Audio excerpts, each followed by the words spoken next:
"I'm going to touch his hat. Watch me go viral."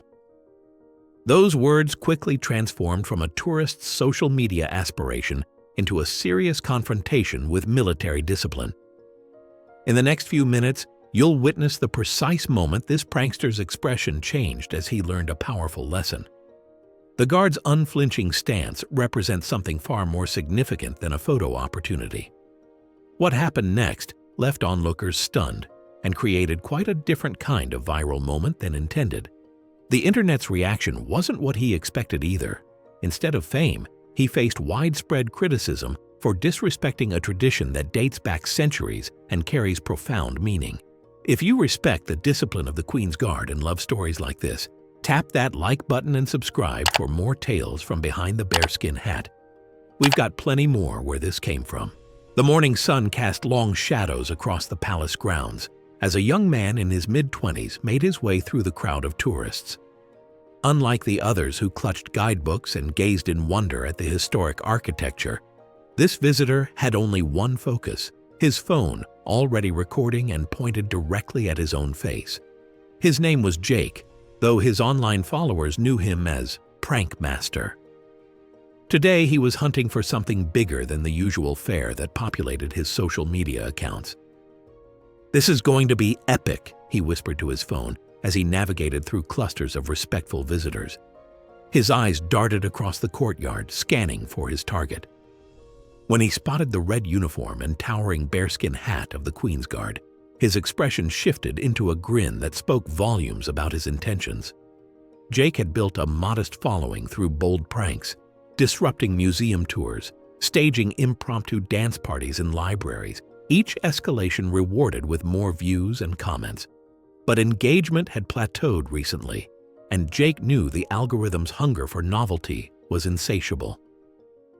"Over there," said one of his 3 friends who formed his makeshift camera crew. "That one hasn't moved for like 20 minutes. The guard stood perfectly still at his post, a human monument to centuries of military tradition. His eyes stared forward, seeing everything and acknowledging nothing. His rigid posture, like marble sculpted into uniform, represented duty that existed without need for an audience. "You think they're even allowed to blink?" Jake snickered to his phone. "Let's find out." Other tourists maintained a respectful distance, taking photos from afar or posing several feet away. The reverent atmosphere around the guard contrasted sharply with Jake's bouncing energy as he sized up the soldier as nothing more than a potential prop for his content.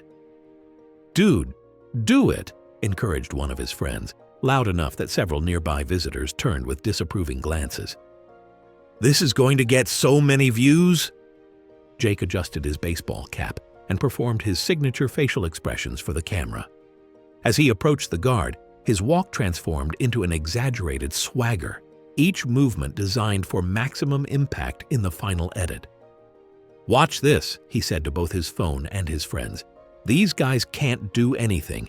It's literally their job to just stand there." The guard's silence wasn't weakness, but extraordinary discipline. His stillness the physical manifestation of centuries of protocol, not an invitation. Jake drew closer, invading the invisible bubble of space that most visitors instinctively respected.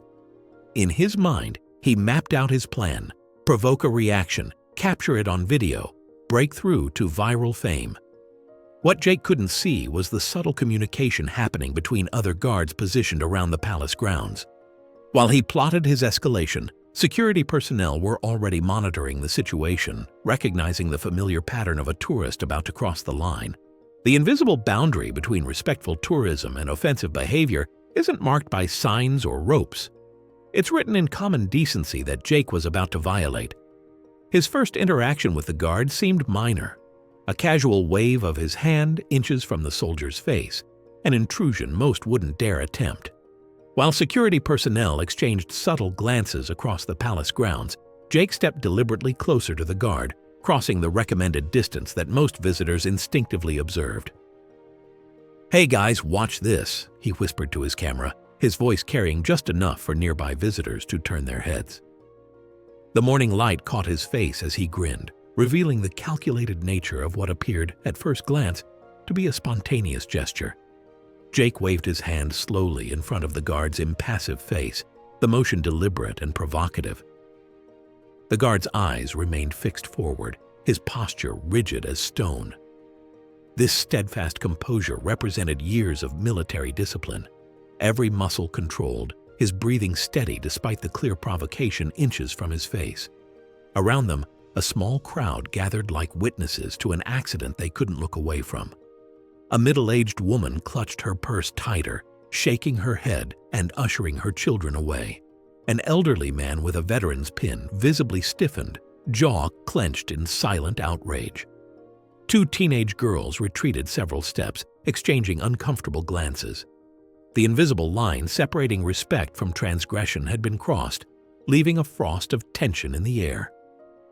"He's not even blinking," Jake narrated enthusiastically to his camera, misreading the guard's discipline entirely. "These guys just stand here all day doing nothing."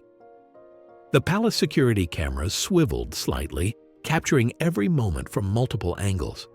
The footage would later reveal Jake's growing confidence as he interpreted the guard's restraint as weakness rather than the warning it truly represented. Military protocols dictate that guards ignore minor provocations precisely like this one. This training stems from the necessity of maintaining order and preventing unnecessary escalation. A tour guide nearby caught the eye of a security officer positioned at the corner of the building, both acknowledging the situation with subtle nods. The crowd's discomfort created a bubble of tension around Jake and his unwilling participant. "See? They can't do anything. They just have to stand there and take it," Jake said louder now, his commentary directed both at his online audience and the onlookers. His voice carried an edge of triumph, as if he'd discovered a loophole rather than testing a professional's restraint. What Jake couldn't see was how this moment represented the first in his three-part escalation, a pattern familiar to security personnel. This initial wave, met with silence, was building Jake's confidence for more aggressive actions to come. Jake had mistaken military bearing for passivity and professional restraint for permission. That disciplined silence was not surrender, but strategy, a centuries-old protocol designed specifically for individuals like Jake. Behind that stoic facade stood a soldier who had endured months of specialized training to maintain composure in the face of far greater pressures than a tourist's juvenile provocations. Emboldened by the guard's apparent impassivity, Jake edged closer, his voice rising with theatrical confidence. "Can you hear me in there? Hello? Anybody home?" he called out, his tone dripping with mockery. The palace courtyard, typically a place of hushed reverence, now echoed with his amplified taunts. "Are your batteries running low? Blink twice if you need charging."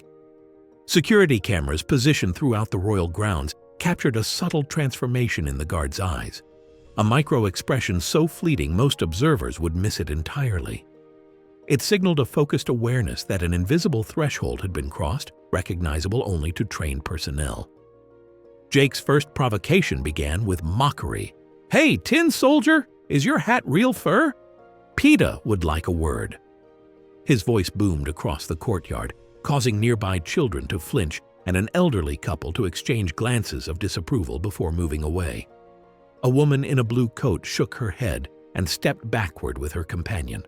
Like an unyielding fortress withstanding a storm, the guard's eyes remained fixed forward, his breathing measured despite Jake's face now hovering just feet away. The Queen's Guard training specifically addresses such verbal provocations, considering them the second most frequent form of tourist misconduct.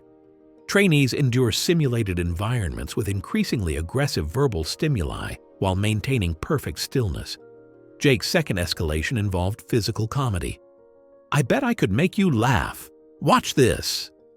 He performed an exaggerated dance with ridiculous facial contortions, his volume drawing attention from tourists across the courtyard. The atmosphere shifted from respectful tourism to uncomfortable spectacle.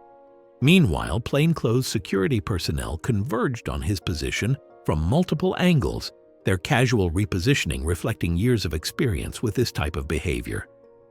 They recognized the pattern: test boundaries, escalate verbally, then attempt physical contact. "Maybe he's deaf," Jake announced, turning briefly to address his camera. His third and most intrusive provocation began. "Let's see if he can read lips." He exaggerated his mouth movements while slowly enunciating nonsensical phrases. Though the guard's posture remained unchanged, security personnel noted the almost imperceptible tightening around his jaw. "One more try, then I'm going for the big finale," Jake announced, his voice carrying an ominous foreshadowing. His final verbal salvo, shouting directly into the guard's ear about whether the Queen actually liked him, failed to produce the reaction he sought. Despite the increasing volume and proximity of Jake's taunts, the guard maintained his professional bearing, demonstrating remarkable restraint. Frustrated by the guard's unshakable composure, Jake made a decision that would transform him from nuisance to security threat in the blink of an eye. That bearskin hat, standing nearly 2 feet tall and symbolizing centuries of military tradition, was about to become the target of Jake's foolish disrespect.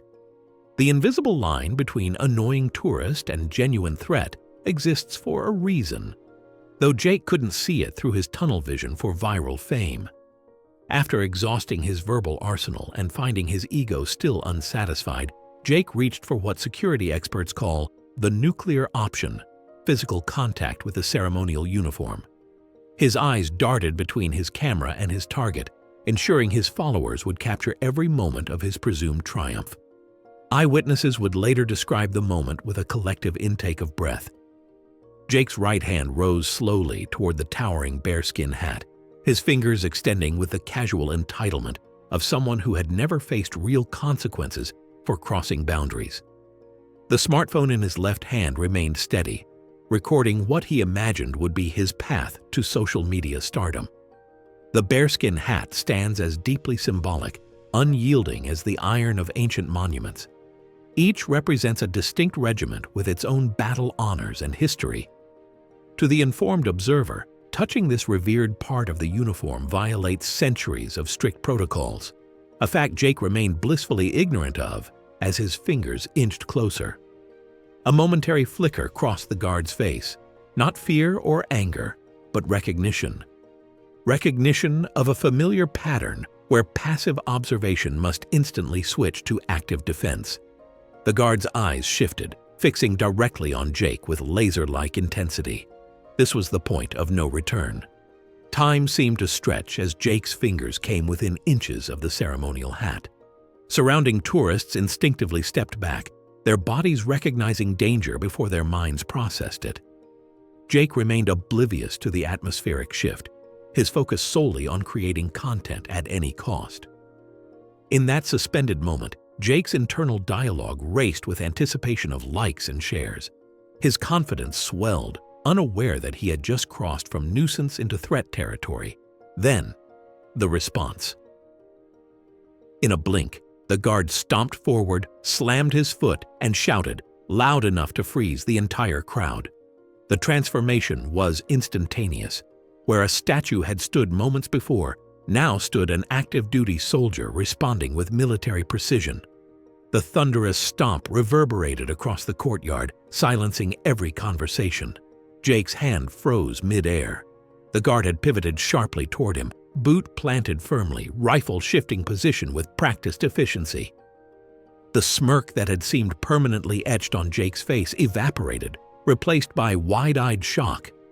His phone captured his own transformation, from confident prankster to stunned tourist, as realization crashed down. In that moment, Jake understood. The Queen's Guard may stand motionless for hours, but they are never passive. That motionless figure Jake had been tormenting wasn't just a man in a funny hat.